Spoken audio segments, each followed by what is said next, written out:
Vertèbre. De quoi ça parle? Alors ça se passe dans les années 90, dans une petite station balnéaire des Landes.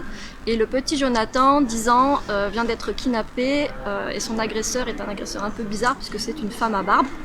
Et on va le retrouver une semaine plus tard sur une aire d'autoroute. Et le problème, c'est que sa mère peine à le reconnaître. Il y a beaucoup de choses qui ont changé chez lui. La première, c'est que c'était un petit enfant obèse et elle le retrouve très mince. Il a vraiment perdu, il serait limite trop maigre. Et il a aussi une vertèbre supplémentaire qui est apparue au bout de sa colonne vertébrale. Alors c'est un roman d'horreur, de body horror, qui va beaucoup parler de métaphores de transformation du corps, transsexualité. Et c'est aussi un roman très nostalgique des années 90 et je vais essayer de retranscrire un petit peu bon, ça ressemble pas spécialement à Stranger Things, hein, mais je vais essayer de faire un petit peu ce que faisait Stranger Things avec les années 80, avec les années 90.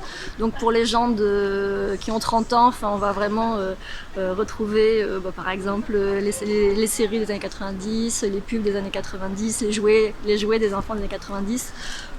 Et aussi on va ce petit garçon là qui va subir des transformations, on va aussi suivre sa meilleure amie qui va assister à tout ça et qui est une petite fille qui veut devenir un petit garçon. Donc on a deux transformations du corps, celle du petit garçon en monstre et celle de la petite fille en petit garçon.